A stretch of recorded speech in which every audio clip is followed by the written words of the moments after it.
how are we going to describe it? Initially then as a wall-mounted monument to the memory of John Hampden, the patriot. And then was this sort of like a sarcophagus? It is, I think, meant to be a sarcophagus with these two putti sitting on the... We'll have to find out what these represent.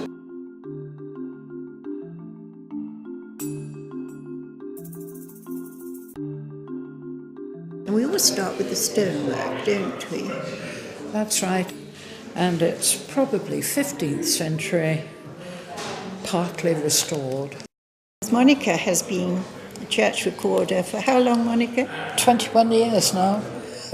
I think the most interesting thing about church recording is the research, because if you've got an inquisitive mind, one thing leads on to another, and so on, and you get involved in the history books and find out things about it.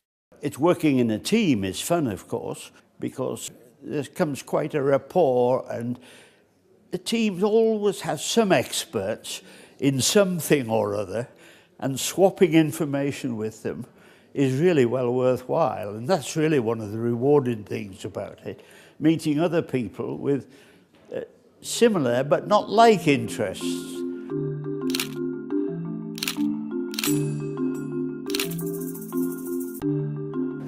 I would strongly recommend it to anybody who is interested in the various categories. Even the tiles can be of great interest, because this is part of the country where tiles have been made for many years. The technique of using local clay to make tiles can be quite a fascinating subject.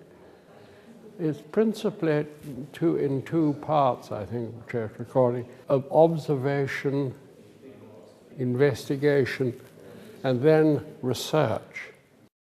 I think there's a thing that you really get out of this, you can get out of it, is the detective aspect. It's going and finding out, particularly in the record offices, because you don't find out too much from like this. But if you go into the record offices, it's delving into all these old documents you find there. The Wren, of course, is there because this family were descendants of Sir Christopher Wren, and Wren was then the middle name of the family and passed through the generations. What's so interesting about doing this kind of work is that it shows you how a family like Sir Christopher Wren expands and spreads out and impacts on society far removed from architecture and such things. And that's one of the fascinations of doing church recording for me personally. Sadly, one of the values of church recording is after theft or vandalism in a church, and somebody broke this window here round Mary Magdalene's feet, and we were able to supply the photographs, which then went to the glaziers, so that they were able to restore the window absolutely like it was before. Well, this is the record that was made at the end of recording this church, just to show you the sort of volume that the church ends up with, and all the other people to whom we give the record. I've got a message for those of you who are wondering what are the advantages and the benefits of church recording.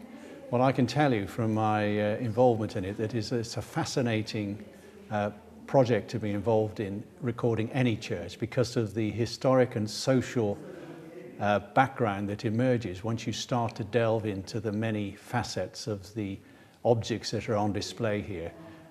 And I would recommend anyone who is interested in that kind of thing to join their local NADFAS church recording group, and I can assure you that you will get a lot of benefit and satisfaction from doing so.